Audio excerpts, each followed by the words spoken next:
Tonight we will start the solution of old question paper of legislation. Many my viewers telling me about this, so we will start it quickly. First question, हम आपको जो solution नहीं देंगे उसके आगे पीछे का चीजें तैयारी करते चलेंगे. इसका आंसर तो आपको कहीं मिल जाएगा. सो उतना ही बताना तो वही क्वेश्चन आएगा, ये भी जरूरी है क्या? नहीं, उसके आजू बाजू का चीज बताना होगा. यदि हम 10 क्वेश्चन, यदि 5 क्वेश्चन कराते हैं एक वॉल्यूम में, एक पार्ट में, तो ये सोचिएगा उससे 30 क्वेश्चन ऐसे ही तैयार हो जाएंगे. ठीक. Reportable injury means any injury other than serious bodily injury which involves the imposed absence of the injured person from work for a period of, और आपको ये 4 ऑप्शन दे दिए, 72 आवर्स, 24 आवर्स, 72 आवर्स और मोर, 72 आवर्स और लेस. ठीक है, 3 तो 72 hours ही वाला दे दिया, 24 घंटा दे दिया. क्या बोल रहा हूं कि रिपोर्टेबल इंजुरी ऐसी इंजुरी है जो कि सीरियस बॉडली इंजुरी नहीं है और जिसके कारण क्या हुआ, जो इंजर्ड पर्सन था वो अपने काम से गैर हाजिर रहने के लिए मजबूर हुआ. इनफोर्स्ड अब्सेंस, देखिए वर्ड क्या लिखा है, enforced absence of the injured person from work for a period of, कितने पीरियड के लिए बोल रहा हूं, आपको डेफिनेशन में से दिया है.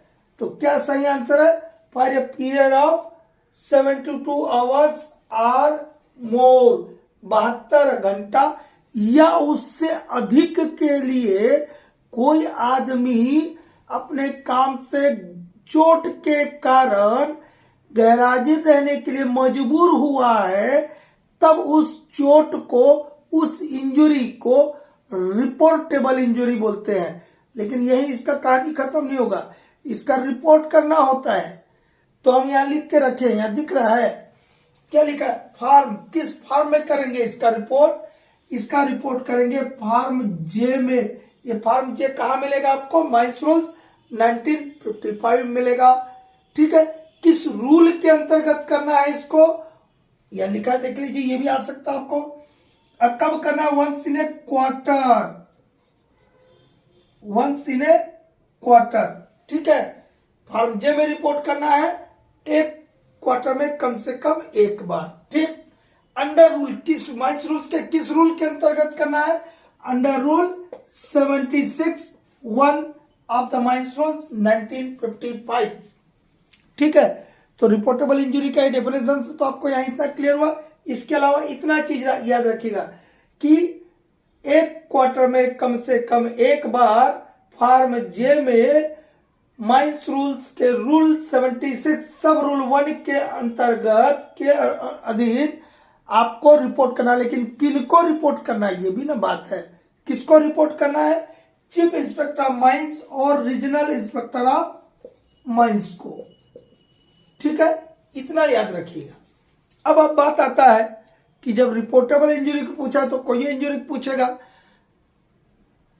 तो नेचर ऑफ इंजुरी के आधार पर, on the basis of nature of injury, accident can be classified into 6 groups.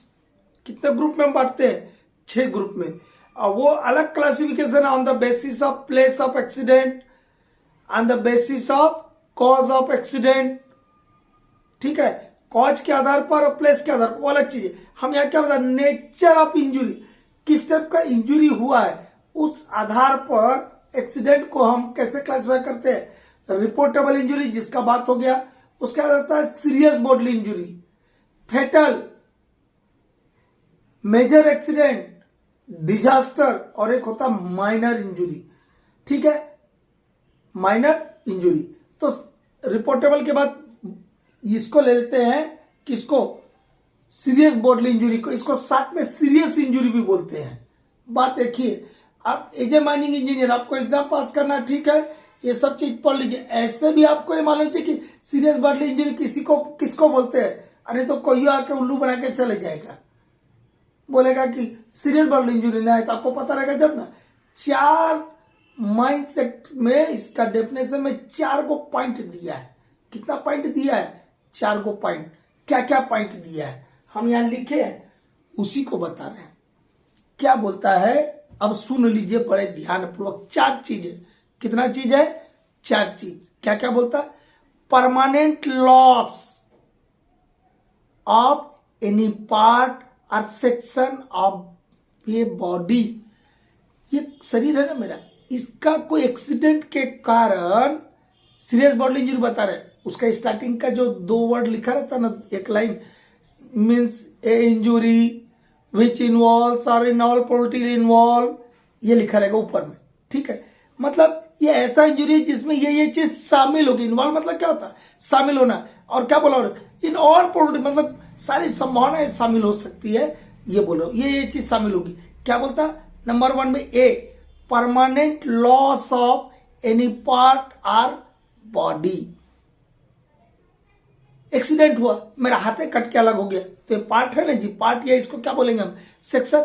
इसका एक पार्ट खत्म हो गया, पैर टूट के अलग हो गया, तो क्या हुआ, permanent loss of any part or section of a body, एक चीज हुआ। दूसरा क्या बोलता हो, permanent loss of the use of any part और बॉडी, किसी शरीर के भाग या सेक्शन का परमानेंट लॉस हो जाना यूज के लिए।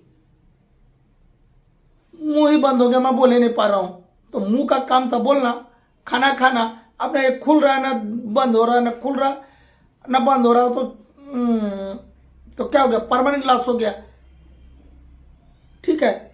यह हाथ है, मार लगा, ऐसा लगा कि टूट के तो अलग नहीं हुआ, लेकिन ये काम करना बंद कर दिया, तो ये क्या हुआ, permanent loss of the use of any part और बॉडी। एक तो पहली बात पार्ट खत्म हो जाना, तो permanent loss of any part or section of body. दूसरा, permanent loss of the use of any part और बॉडी।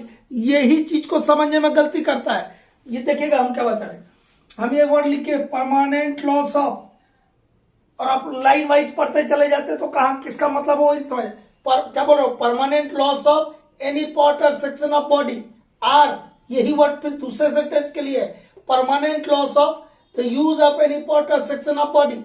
और हम रटने लगते हैं permanent loss of any part or section of body, the use of any part or section of, नहीं, ये जो परमानेंट लॉस ऑफ है इन दोनों सेंटेंस के लिए है।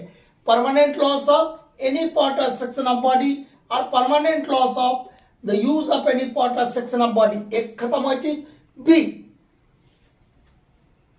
कभी देखा किसी का आंख फूट जाता है, कान फूट जा, मान लो काने खत्म हो गया, या कान पूरी तरीके से खत्म नहीं हुआ, आंख पूरी तरीके से खत्म नहीं हुआ, लेकिन आंख डैमेज हो गया, इंजुरी लग गया उसको,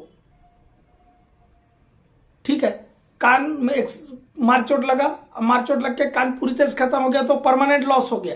लेकिन परमानेंट लॉस नहीं हो, कब कभी इंजुरी हो गया, ये काम अच्छे से नहीं कर रहा, सुनाई नहीं आता है, उधर बोला ये,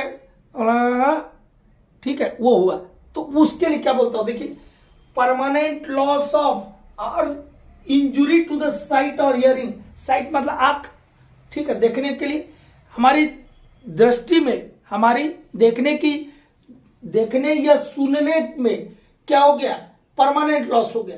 या परमानेंट लॉस नहीं हुआ है, आर बोल रहा है, या तो क्या हुआ, देखने और सुनने के लिए जो हमारे अंग है, पार्ट्स है, उनमें इंजुरी हो गया, तो भी उसको क्या बोलेंगे हम, सीरियस बॉडी इंजुरी, ठीक। कोई मारचोट लगा और उसके कारण मेरा फिजिकल इनकेपेसिटी हो गया, परमानेंट फिजिकल इनकेपेसिटी, क्या वो कभी ठीक है नहीं होगा, कोई हाथ पांव या शरीर का कोई भाग, ठीक है, परमानेंट फिजिकल इनकेपेसिटी हो गया, या मैं पूरी तरीके से चल फिर नहीं पा रहा हूं, कमर टूट गया, ठीक है, मैं देखा हूं एक आदमी को माइंडसेट में, तो वो क्या हुआ, परमानेंट फिजिकल इनकेपेसिटी, और टूट फूट हो जाना, हड्डी टूट जाना, 1-2 ज्वाइंट का टूट जाना, या हाथ या पांव के फ्लेंजेस की हड्डियों का टूट जाना, वो भी काहे में आएगा, सीरियस बॉडली इंजुरी में आएगा। देखो बोलता, the fracture of any bone और 1 or more ज्वाइंट्स और bone of any flanges of hand और फुट, तो ऐसा टुकड़ा करके रखिएगा, यदि ऑब्जेक्टिव में भी आपको घुमाएगा तो आप नहीं घूम पाइएगा, और रट के जाइएगा तो गड़बड़ाएगा। ठीक है, हम बोले ना कि नेचर ऑफ इंजुरी के आधार पर हम reportable injury, serious body injury दो को देख लिया। अब आते हैं फेटल। फेटल किसको बोलते हैं? Fatal means death of one or more person. यदि किसी व्यक्ति की मृत्यु हो जाए तो उसको बोलते हैं फेटल एक्सीडेंट और लॉस ऑफ लाइफ। क्या बोलते हैं इसको? Death. Death of one or more persons. More person, एक या एक से अधिक व्यक्तियों की किसी एक्सीडेंट में मृत्यु हो जाए तब उसको बोलते हैं फेटल। या इसी को रेगुलेशन में बार बार वर्ड लिखता है लॉस ऑफ लाइफ। इसी क्या बोलते हैं? Loss of life. ठीक है, फेटल एक्सीडेंट को। Major accident. मेजर एक्सीडेंट तब बोलेंगे यदि किसी एक्सीडेंट में 4 से अधिक और 9 से कम व्यक्तियों की डेथ होती। 4 to 9 डेथ्स ऑफ पर्सन्स। ऐसे एक्सीडेंट को हम मेजर एक्सीडेंट बोलेंगे जिसमें 4 से अधिक और 9 तक व्यक्तियों का डेथ होता है, 4 to 9 डेथ होता है, तब उसको मेजर एक्सीडेंट बोलते हैं। डिजास्टर किसको बोलते हैं? जिसमें 10 और मोर पर्सन्स डेथ, जिसमें 10 या 10 से अधिक व्यक्तियों की डेथ हो जाए तब उसको बोलते हैं डिजास्टर। ठीक है, माइनर इंजुरी। इसके ऊपर इस साल आपको सेकंड क्लास या फर्स्ट क्लास के लेजिस्लेशन में आएगा, एकदम इसको याद करके जाइएगा। और इसका रिपोर्ट किस फॉर्म में होता है वो भी याद करके जाइएगा, इसका डेफिनेशन याद करके जाइएगा। ये आएगा इस बार। माइनर इंजुरी बोल दे रहा हूं। माइनर इंजुरी किसको बोलते हैं? ऐसी इंजुरी, ऐसी बॉडीली इंजुरी, ऐसी शारीरिक चोट जिसके कारण कोई व्यक्ति 24 घंटे तक अपने काम में गैरहाजिर रहने के लिए मजबूर हुआ। और ये कहां लिखा है? ये डेफिनेशन हम कहां से बता रहे हैं? ये बता रहे हैं सेक्शन 23 का सब सेक्शन 3। किससे बता रहे हैं? सेक्शन 23 का सब सेक्शन 3 के में लिखा हुआ है ये माइनर इंजुरी का डेफिनेशन। पढ़िएगा बढ़िया से। ठीक है, क्या बोला?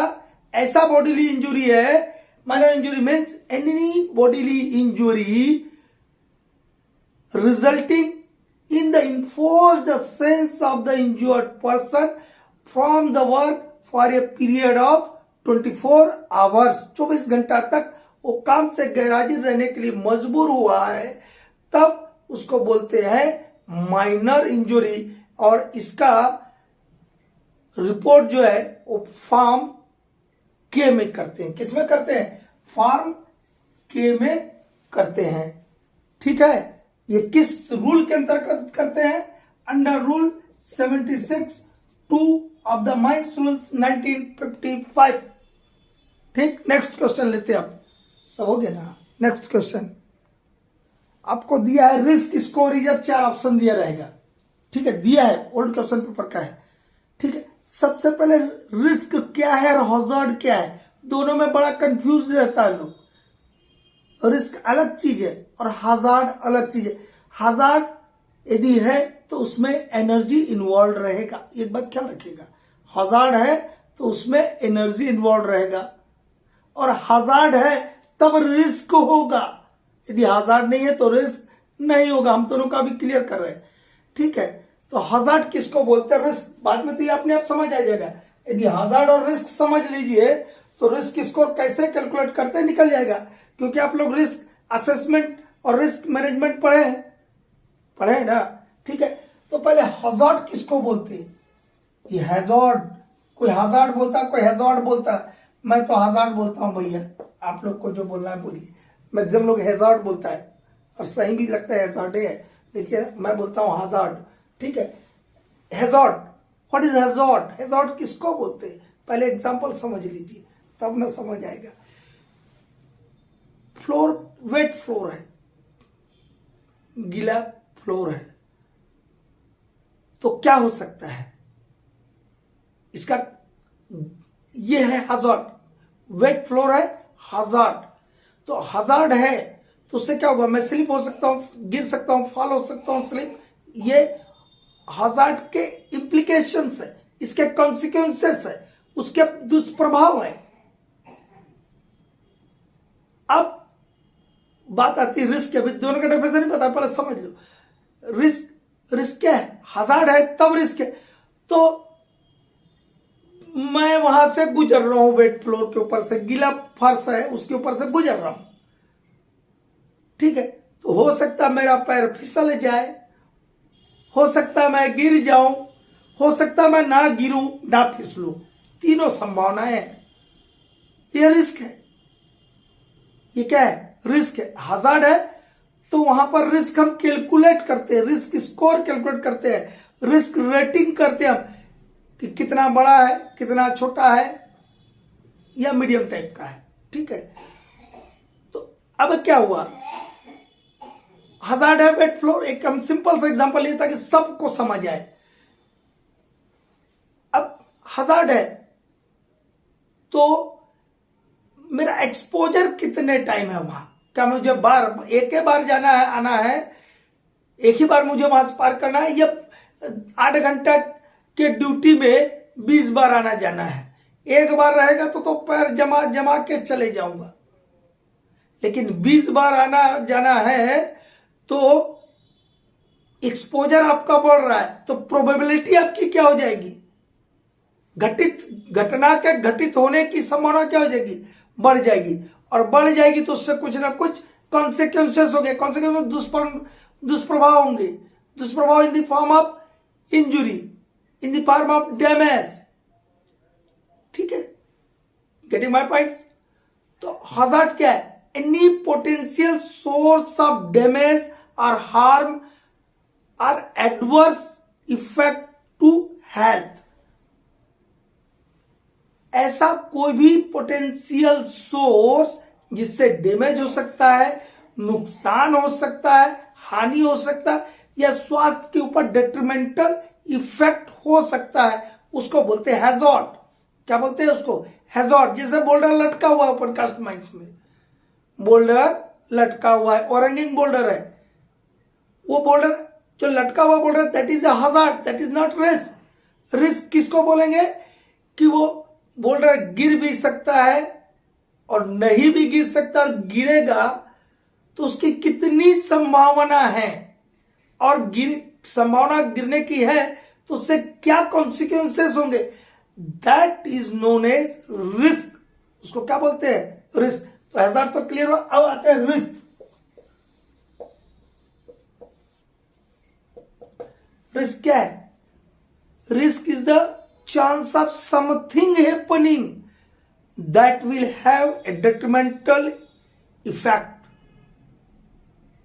क्या बोले हम? इतना ही बोले, बहुत कुछ नहीं बोले हम, इतने बोले कोई घटना घटित होने की संभावना। हजार्ड है तब रिस्क की बात आती है। यह खतरा नहीं है, यह खतरा होने की संभावना को व्यक्त करता है। The risk is the term use to denote the chances of happening of something that will have detrimental effect। ये कोई घटना होने की संभावना को बताता है, लाइक्लीहुड को बताता है कि हो सकता है, और उसके बाद क्या होगा? That will have a detrimental effect. और डेट्रीमेंटल मतलब बुरा प्रभाव, एडवर्स इफेक्ट क्या होगा उससे, जो एडवर्स इफेक्ट, वो मतलब कितनी चीज हुई? रिस्क में 2 चीज हुई, एक हुआ लाइक्लीहुड, और दूसरा क्या हुआ? कॉन्सिक्वेंसेस, उसके दुष्परिणाम, बुरे प्रभाव, एडवर्स इफेक्ट, ठीक है। ये 2 चीज हुआ। रिस्क में क्या क्या हुआ? Likelihood into consequences. लाइक्लीहुड मतलब कोई, कॉन्सिक्वेंस मतलब बुरे प्रभाव। यदि वेट फ्लोर था, वो हजार्ड है, उसके ऊपर मैं गुजरा तो हो सकता है मैं गिर गया या स्लिप हो गया। स्लिप हुआ तो स्लिप होने के बाद मेरा हाथ पैर टूट सकते हैं, कहीं मार चोट लग सकता है, दैट इज द कॉन्सिक्वेंसेस। तो कितना लगेगा, कितना हो सकता है, ये आपको कैलकुलेट करना है। और लाइक्लीहुड में क्या होगा? पॉसिबिलिटी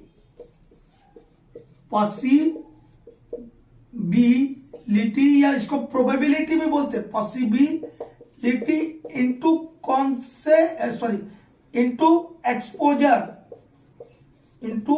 एक्सपोजर इंटू ये तो कॉन्सिक्वेंस, ये लाइक्लीहुड को इतना हुआ, लाइक्लीहुड कितना हुआ, पॉसिबिलिटी, या पॉसिबिलिटी को हम क्या बोलते हैं, प्रोबेबिलिटी,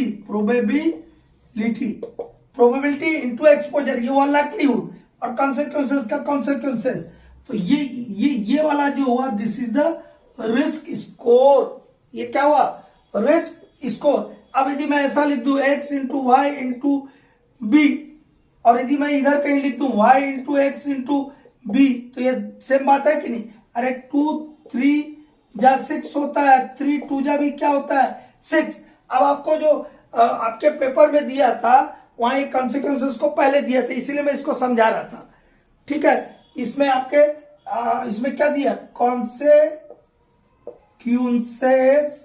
इनटू प्रोबेबिलिटी, सही आंसर बता रहा हूं, प्रोबेबिलिटी इनटू एक्सपोजर, क्योंकि एक्सपोजर बढ़ेगा तो प्रोबेबिलिटी भी बढ़ जाएगा, और इन दोनों को बोलते हैं लाइक्लीहुड, और यदि ये दोनों की संभावना है तो उससे कुछ ना कुछ कॉन्सिक्वेंसेस होगा। This is known as risk score. चाहे आगे लिखिए चाहे पीछे लिखिए, ये दोनों को मिला के बोला लाइक्लीहुड, और ये तो इसको इधर इंटू कर दीजिए चाहे इधर इंटू कीजिए, बात एक ना हुआ। तो ये हुआ रिस्क स्कोर। अभी आपका उतना समय नहीं है तो हम पूरा रिस्क असेसमेंट और रिस्क मैनेजमेंट बताते हैं। नेक्स्ट क्वेश्चन लेते हैं। कमेटी डिफाइंड अंडर रेगुलेशन 2 उसका सब class 1 of the CMR 2017, regulation 2 के तहत जो डेफिनेशन दिया है कमेटी का, उसका क्या मतलब है। उसमें आपको ऑप्शन दे दिया ऐसे, committee appointed under CMR 2017, committee appointed under section 11 of the mines act 1952, appointed under section 12 of the mines act 1952, appointed under mines rules 1955। तो जिनको मालूम हो तो बराबर लिखेंगे ही लिखेंगे, उसका कोई दिक्कत नहीं। लेकिन जो पढ़ के नहीं गया वो तो या तो इसको लिखेगा या इसको, या पहला वाले को या आखिरी वाले को लिखेगा, क्योंकि उसको तो पता नहीं है। बोला 2017 लिखा है तो मार दो 2017 को, हाँ। या वो सेफ्टी कमेटी पढ़ के रखा होगा माइंस रूल्स में गलती से, तो वो माइंस रूल्स का समझ के यहां लिख देगा। अरे भैया वो सेफ्टी कमेटी है, या जिसको पिट सेफ्टी कमेटी PSC बोलते हैं वो अलग चीज है। और ये जो वर्ड कमेटी आता है माइंस एक्ट में या रेगुलेशन में, कहीं कमेटी वर्ड आता, सिर्फ कमेटी वर्ड आता है, ये बहुत बड़ा चीज है। सेफ्टी कमेटी तो छुटका चीज है, कमेटी बहुत बड़ा चीज है, पूरा देश को रिप्रेजेंट करता है माइंस एक्ट के सेक्शन 12 के अधीन। इसको कौन अपॉइंट करता है, इसको अपॉइंट करता है भारत सरकार अपॉइंट करता है। इसको कौन अपॉइंट करता है, भारत सरकार। तो ये यहाँ जो रेगुलेशन 2 में जो 2017 का CMR है, उसके रेगुलेशन 2 में जो कमेटी को डिफाइन किया है वो कौन सी कमेटी है, committee appointed under section 12 of the mines act 1952।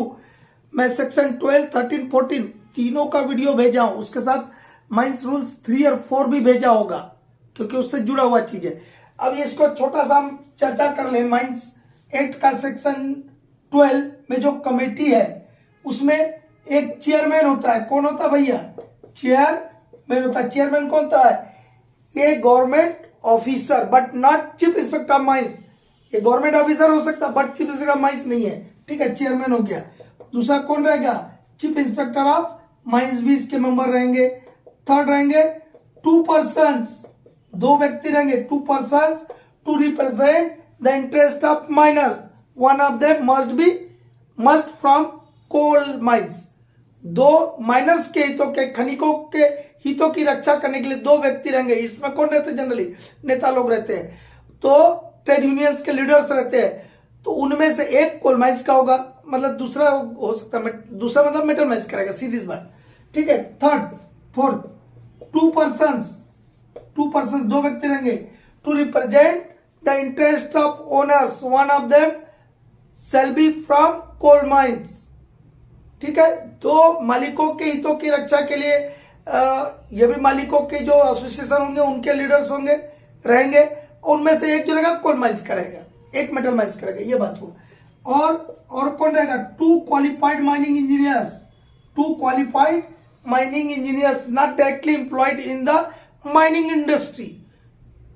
2 qualified mining engineers रहेंगे जो डायरेक्टली माइनिंग इंडस्ट्री में काम नहीं करते होंगे। मतलब क्या हुआ, एजुकेशनल इंस्टीट्यूट से जो प्रोफेसर है, लेक्चरर सब वो होंगे, कहने का मतलब ये हुआ। ठीक है, 2 qualified mining engineers not directly appointed in the in the mining industry. ठीक है, यही कमिटी है सेक्शन 12 में। इसके पावर्स क्या है, फंक्शन क्या है, हम सेक्शन 12, 13, 14 तीनों को बताएं। माइंस एक्ट, माइंस रूल्स वाला प्लेलिस्ट को देखिएगा। नेक्स्ट क्वेश्चन लेते हैं। ये क्या ऑप्शन दिया, ये आपको क्वेश्चन दिया, व्हाट इज मटेरियल मैनेजमेंट। इसको इन्वेंट्री मैनेजमेंट भी बोलते हैं, इन्वेंट्री कंट्रोल भी बोलते हैं। ठीक है, तो क्या चीज है ये, मैनेजमेंट तो, लेकिन किसका है, ये मटेरियल मैनेजमेंट है। हम जो भी माइनिंग इंडस्ट्री में काम करते हैं, चाहे इंडन डिपार्टमेंट हो, माइनिंग डिपार्टमेंट हो, एक्सकावेशन हो, सिविल हो, इनमें बिना मटेरियल के हम काम कर सकते हैं क्या, नहीं कर सकते। तो इसका मैनेजमेंट भी ना आना चाहिए। तो ये कैसा टेक्निक है, ये साइंटिफिक टेक्निक है। इसमें एक वर्ड याद रखिएगा इसका आंसर को याद रखने के लिए, POC। क्या याद रखिएगा बाबू, POC। P for planning, O for organising और C for control flow of material. लिख दूं क्या, लिख दे रहा हूं। P का मतलब है प्लानिंग, O का मतलब है ऑर्गेनाइजिंग और C का मतलब है कंट्रोल। ये मैं अपने डिग्री के लिए याद किया था बाबू, कंट्रोल फ्लो ऑफ मटेरियल्स। ठीक है, हम लोग अब जब डिग्री करते थे तो हम अपना भी न तैयारी करते थे जैसे आप लोग कर रहे हैं। तो POC याद किया था। तो ये क्या, व्हाट इज मटेरियल मैनेजमेंट, तो क्या बोलेंगे, material management is a scientific technique. आपको 4-5 को ऑप्शन दिया रहेगा, उसमें से एक ना सही रहेगा, हम लिखने में इतना का टाइम बर्बाद करें। Material management is a scientific technique concerned with POC। What is POC, planning, organizing and control flow of material from purchase to user end. हम खरीद रहे जब से लेकर के जो मेरा यूजर एंड है, जो अंतिम व्यक्ति जो उसका यूज करेगा, वहां तक मटेरियल की परचेसिंग से लेकर यूजर एंड तक हमको कैसे प्लानिंग करना है कि कितना खरीदना है। बहुत सारा इन्वेंट्री खरीद लेंगे तो बहुत सारा पैसा बर्बाद होगा, ला के जमा कर देंगे स्टोर में। तो उसके लिए प्लानिंग कितना रिक्वायरमेंट है, आने वाले 2 साल में, 2 महीने में कितना रिक्वायरमेंट है, 6 महीने में कितना रिक्वायरमेंट, वो प्लानिंग कर लेना आपको। फिर उसके हिसाब से ऑर्गेनाइज करना है और उसके हिसाब से उसका कंट्रोल फ्लो ऑफ मटेरियल्स। ऐसा नहीं कि लो भैया, नहीं, कंट्रोल फ्लो ऑफ मटेरियल्स करना है। कहां से, सिर्फ देने के लिए नहीं, परचेज से लेकर के एंड यूजर तक। तो क्या डेफिनेशन हुआ इसका, material management is a scientific technique concerned with planning, organizing and control flow of materials from purchase to user end. This is the answer. Okay. Number of persons in a rescue team, आपने लिखा rescue team using breathing apparatus shall comprise। आपको ढेर सारे दिएंगे, हम 2 ठो लिखे, not 2 option लिखे, not less than 3 and not more than 5, not less than 5 and not more than 6। अब ये वाला 3 काहे दिया है हम बता रहे हैं आपको, ऑप्शन ही काहे दिया हम बता रहे हैं। आप रेगुलेशन 148 पढ़े हैं, रिकवरी एंड एक्सप्लोरेटिव वर्क। वहां क्या बोला, एक्सप्लोरेटिव वर्क के लिए जो टीम जाएगा वो 3 आदमी से कम नहीं होगा। लेकिन उसमें यह बोला था क्या कि ब्रीदिंग एपरेटस पहन के जाने वाली टीम के साथ 3 से कम होगा। यहाँ क्या बोल रहा है, ब्रीदिंग एपरेटस बोल रहा है। ये क्वेश्चन है रेस्क्यू टीम करके एक रूल है, रेस्क्यू रूल में वहां से है। कहां से, rescue team, formation of rescue team, वो वाला रूल से ये क्वेश्चन है। और आपको कंफ्यूज कर दिया 3 में, क्यों, क्योंकि आपने रेगुलेशन 148 पढ़ा था, उसमें लिखा था कि एक्सप्लोरेटिव वर्क के लिए जो टीम जाएगा उसमें कम से कम 3 आदमी रहेंगे। ठीक है, और कहीं यह पढ़ लिया होगा कि रेस्क्यू टीम में 5 आदमी रहते हैं, तो इसलिए 3 और 5 का डाटा डाल दिया, कंफ्यूज कर दिया यहीं पे। बोला यार वहां 148 में पढ़े थे ना, और रेस्क्यू टीम में 5 आदमी रहते हैं, लेकिन उसमें यह भी लिखा रहता है कि रेस्क्यू टीम में 5 आदमी रहेंगे, लेकिन इंक्लूडिंग लीडर कितना हो जाएगा? 6। कितना रहेगा? इंक्लूडिंग लीडर 6, लीडर को छोड़ के 5 रहेंगे। इसीलिए देखिए आंसर क्या हो जाएगा आपका, not less than 5 and not more than 6। 5 से कम नहीं रहेंगे रेस्क्यू टीम में कभी भी मेंबर, और 6 से अधिक नहीं रहेंगे, जो कि ब्रीदिंग एपरेटस पहन के जाते हैं। ब्रीदिंग एपरेटस कौन कौन से हमारे देश में? हमारे देश के रेस्क्यू स्टेशन में BG-174 है, BG-4 भी कुछ कुछ जगह आ गया है। ये क्लोज सर्किट एपरेटस है।